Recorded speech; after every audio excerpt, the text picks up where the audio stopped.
Waalaikumsalam warahmatullahi wabarakatuh. Sikap berdoa. Berdoa mulai. A'udzu billahi minasy syaithanir rajim. Bismillahirrahmanirrahim. Raditu billahi rabban wa bil islami dinan wa bi Muhammadin nabiyyan wa rasulah. Rabbi zidni ilman warzuqni fahman. Amin. Oke, anak ustazah ingin mendengar dulu apa kabar hatinya hari ini? Alhamdulillah, luar biasa, mantap. Allahu Akbar. Yakin hatinya baik? Tidak. Apa bisa baik? Tidak yakin, Nak. Tapi habis ganteng lah ini, tengok rambutnya. Ya kan? Nah, sebelum kita mulai pembelajaran, ingat enggak? Nah, kita itu biasanya coba kita nyanyikan sebuah lagu, satu lagu nasional, yang kedua dengan lagu kebiasaan kita. Yang pertama coba lagu nasionalnya Garuda Pancasila dulu biar semangat. Oke, 1, 2, 3. Garuda Pancasila, akulah pendukungmu. Patriot proklamasi, sedia berkorban untukmu. Pancasila dan negara, rakyat adil makmur sentosa. Pribadi bangsaku, ayo maju, ayo maju, ayo maju. Yang kedua anak-anak lagi. 1, 2, 3. Anak-anak Nabi ada 7 orang, 3 laki-laki, 4 perempuan. Pertama Muhsin, Abdullah, Ibrahim, lainnya Ruqayyah, Ummu Kalsum, Fatimah. Ibunya bernama Siti Aminah, ayahnya bernama Abdullah, lakinya bernama Abdul Muthalib, pamannya bernama Abu Thalib.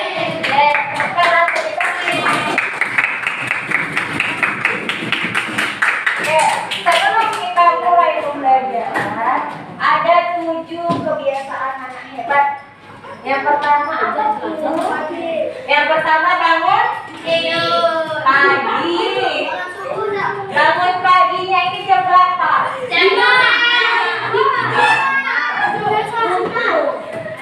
Kenapa kita harus disarankan anaknya bangun pagi? Sholat subuh. Yang kedua, disiplin. Apa lagi? Tidur. Kalau kita bangun pagi, kita buru-buru Pak ke sekolah. Oh enggak. Coba bangunnya tadi si Fahri jam 7 kan? Pasti tangannya tak tidak? Nah, kalau kita bangunnya jam 6 atau jam 5, otomatis kita masih bisa lah sarapan. Ya, itu pentingnya kita bangun pagi, nggak buru-buru. Yang kedua, masuk tadi ke sarapan.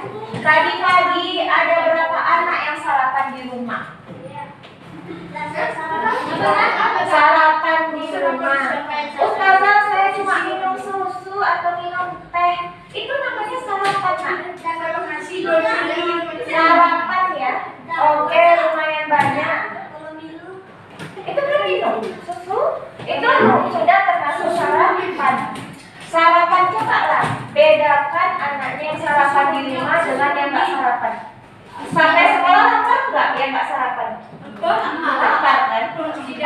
langsung cari cemilan kan. Nah, sekarang Ustazah udah pernah bilang juga, coba di rumah seenggaknya minum teh, minum susu sebelum berangkat ke sekolah. Setelah itu, tadi udah pertama bangun pagi, yang kedua sarapan, baru dua, dia udah 7. Apalagi? Mandi. Tadi bangun pagi, sarapan. Gemar membaca nggak anaknya? Anaknya gemar nggak dalam membaca? Tahu nggak manfaat membaca tuh?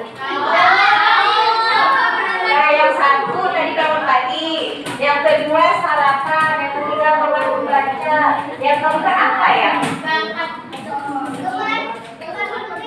Anaknya ada olahraga nggak? Ada olahraga. Kalau misalnya tidak hari olahraga, ada nggak olahraga di luar? Ada. Misalnya sore-sore olahraga di lompat kaki di mana? Di rumah. Main catur itu termasuk olahraga, tapi jangan lupa kemana? Main pasti. Apa? Basket. Oke. Tadi apa tadi? Badminton. Alhamdulillah. Gunanya olahraga itu apa? Menjaga kesehatan tubuh.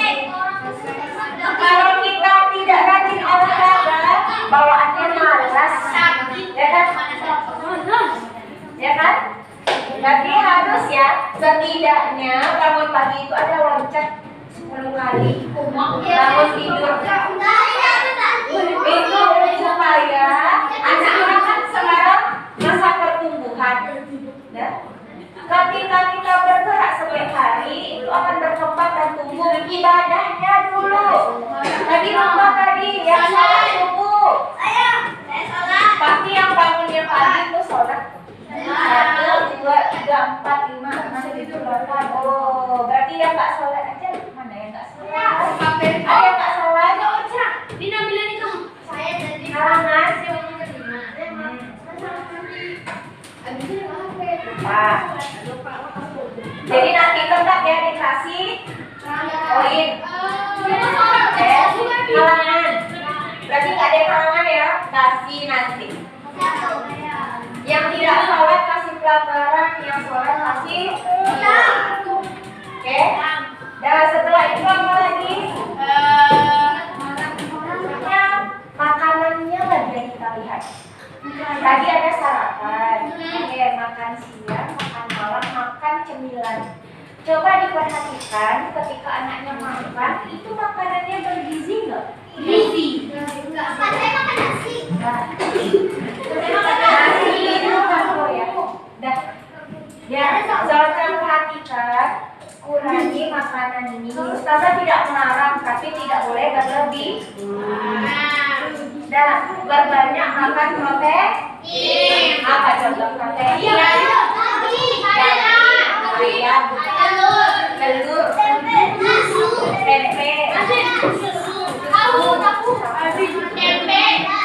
Oke, Gali. Kalau kegiatannya over juga ya. Bagus. Ustazah juga telur tidak. Kita banyak kegiatan kayak Azam nih, habis pulang latihan pula dia lagi sampai malam. Memang harus banyak ngadain, harus yang 4 katanya. Kalau nggak makan dulu, kalau dia anaknya nih, ini sekolah nih kan. Walaupun waktu di rumahnya sebentar, walaupun waktu di lingkungan tetangganya sebentar, ada nggak berbuat kebaikan? Ada nggak berbuat kebaikan? Di rumah ataupun sama teman di rumah. Sabar ya. Nanti berarti Adira sama keluarganya aja berbuat kebaikan. Zaja pernah kan buat anaknya? Apa sih kebaikan yang anaknya buat? Ada kan? Ada dilakukan kebaikan hari ini? Ada.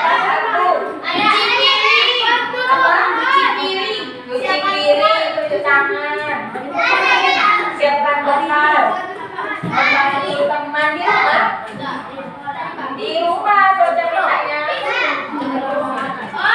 Membersihkan kamar. Membantu kakak Arif. Apa kebaikan yang dibuat di rumah, di tetangganya? Apa? Menyapu. Mereka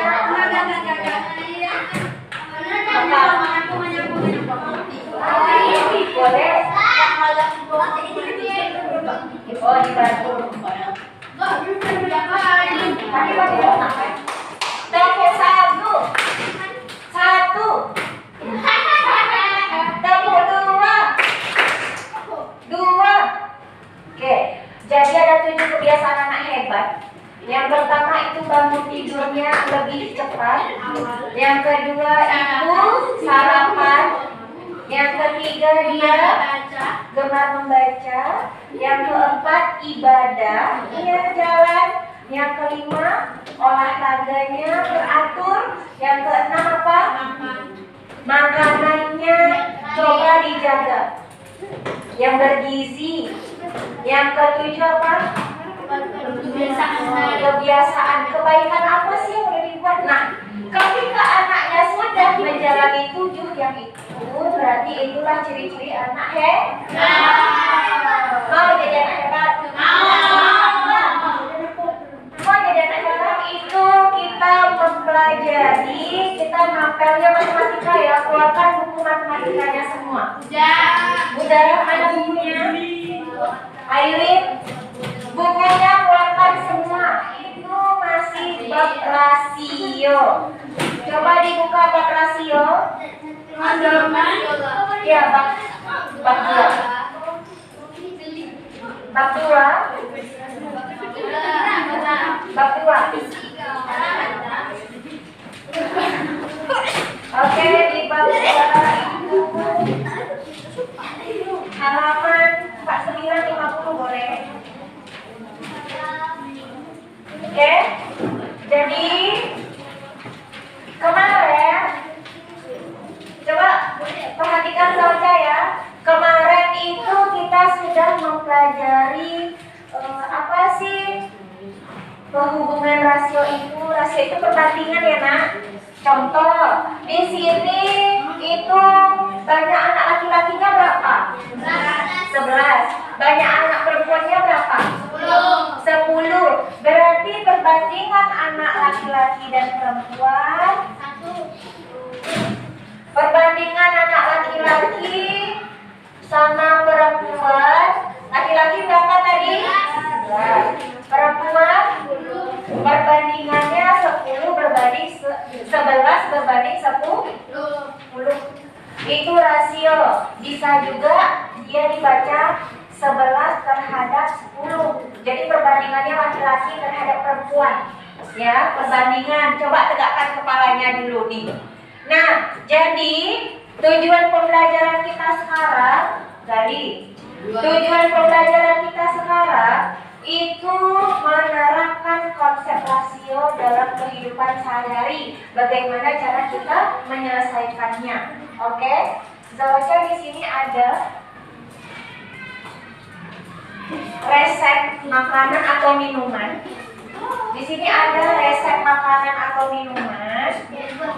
Oke, dengarkan dulu instruksinya ya. Di sini resepnya itu dia untuk 1 porsi. Oke, coba dibaca dulu. Oke, di sini ada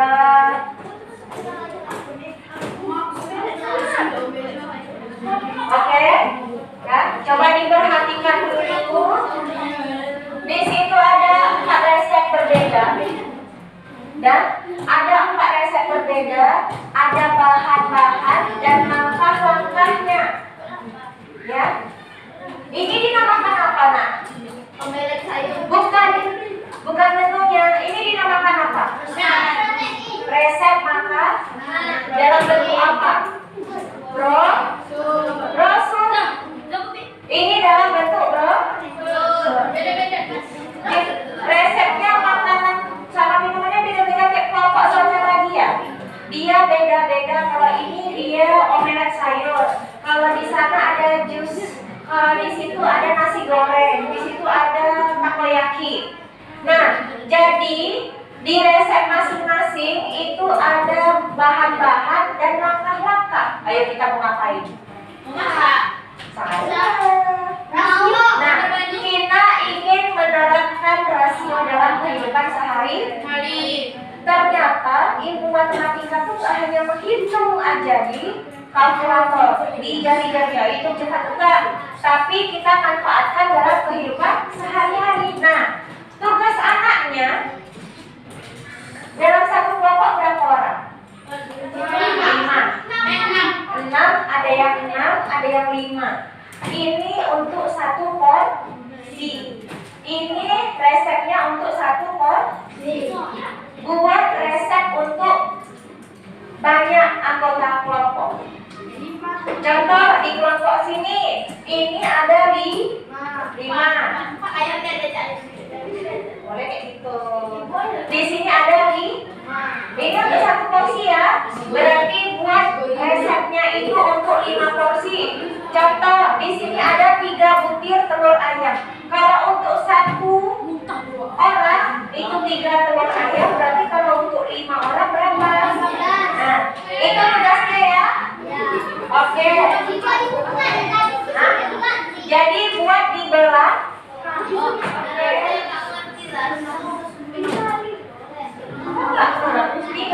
Ini bahan bahannya.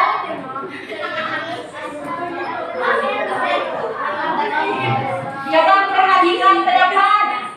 Oke, di sini bahan-bahannya misalnya ada 2 butir telur. Nah, ini untuk satu porsi ya.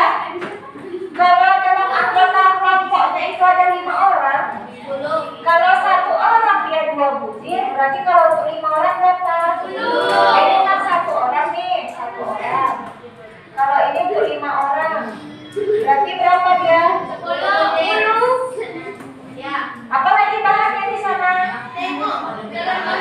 Nah, semuanya. Oke, dimulai dari sekarang.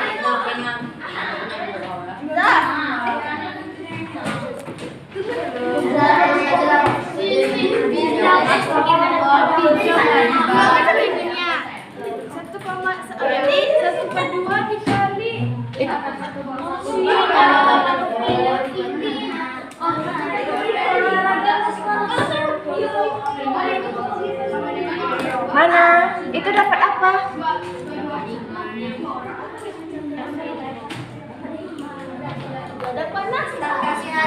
Nggak usah tengok kamera.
Tiga siung. Kalau 5 berapa?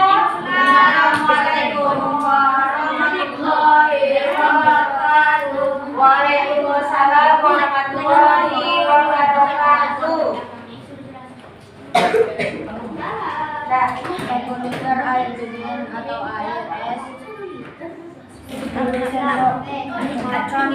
Gula pasir, susu selera, dan es batu secukupnya. 1, 2, 3. Assalamualaikum warahmatullahi wabarakatuh.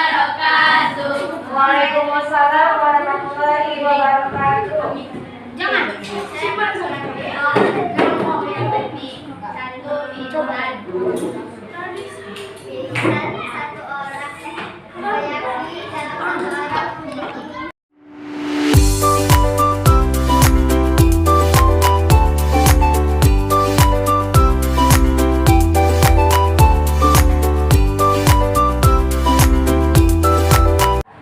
Assalamualaikum warahmatullahi wabarakatuh. Waalaikumsalam warahmatullahi wabarakatuh.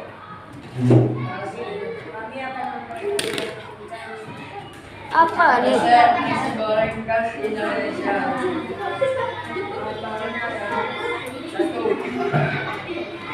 Satu piring nasi putih. Karena kami berenam, berarti yang piring nasi putih. Dua siung mau putih. Karena kami berenam, berarti dua. Kita sudah membandingkan. Ini saja tadi ada kasih untuk satu porsi makanan. Anaknya sudah berusaha membuat untuk 5 porsi atau 6 porsi sebanyak anggota kelompoknya. Dari sini apa yang kita pelajari? Cara memasak.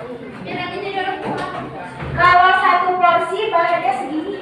Kalau 5 porsi kita berarti sudah bisa menentukan.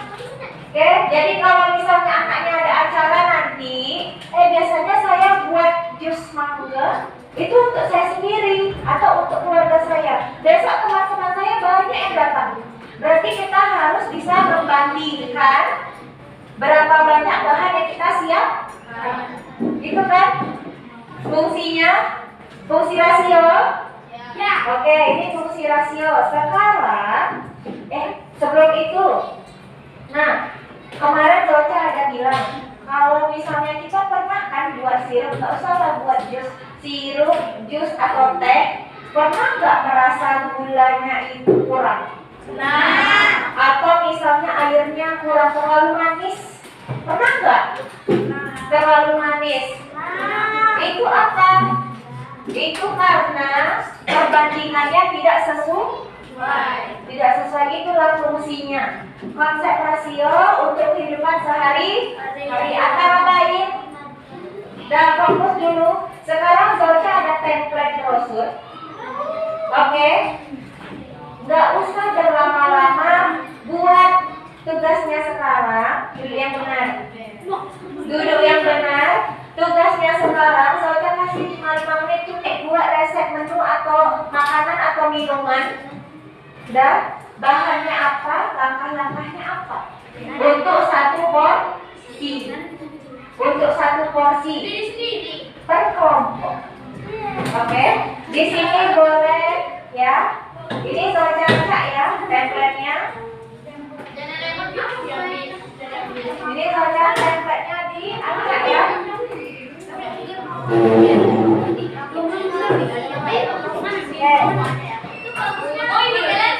Oke. Jadi anaknya sekarang tentukan resep makanan atau minuman yang mau dibuat. Ya. Oke.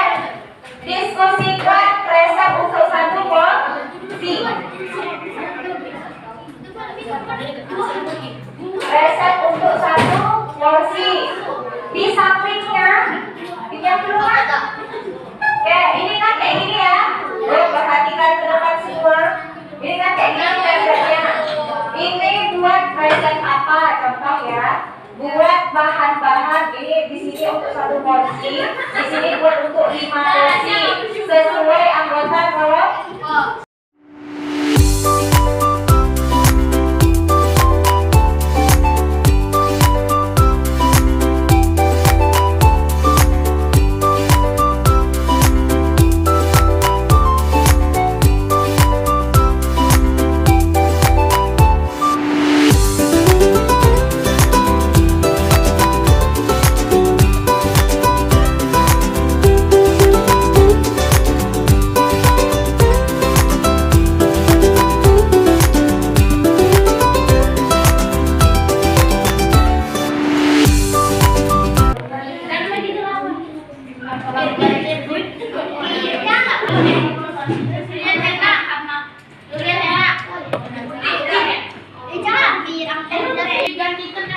Ganti lah kita berenang. Tulis ini.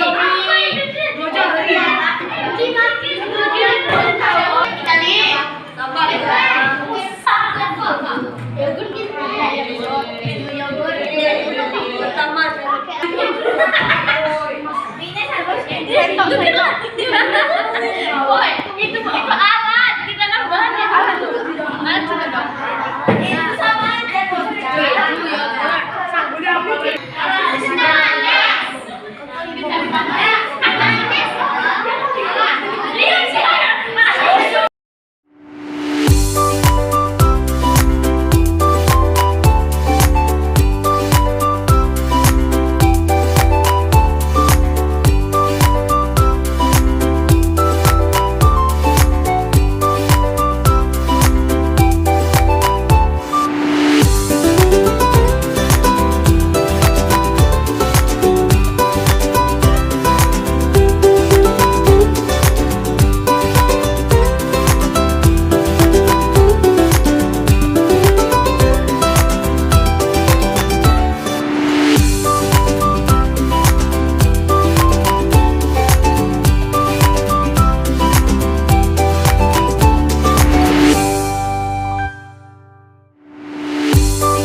Tadi anaknya sudah diminta untuk membuat resep makanan dan minuman sendiri. Sudah dibuat untuk satu porsinya berapa dan sudah dibuat untuk 5 porsinya berapa atau 6 orang sesuai anggota kelompok.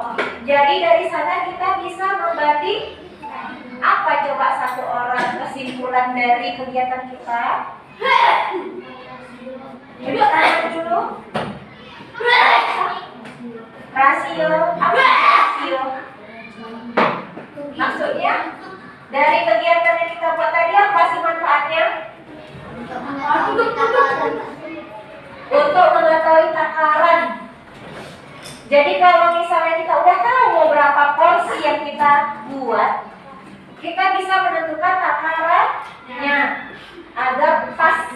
Kayak gitulah kalau koki chef itu nak, jadi nggak masal, ya. Itu salah satu manfaat dari rasio, manfaat dari perbandingan, ya. Nah, dari sekian dari awal sampai akhir tadi, kira-kira mana yang menurut anak ustazah yang menarik? Yang tentang mempresentasikan tadi. Mempresentasikan, kan itu menurut Nara. Mempresentasikan resep. Berarti kita sudah tahu kan, oh ternyata satu orang kayak gini ya porsinya. Kalau 5 orang kayak gini ya. Rasya membuat resep. Oh ternyata membuat resep menarik nggak?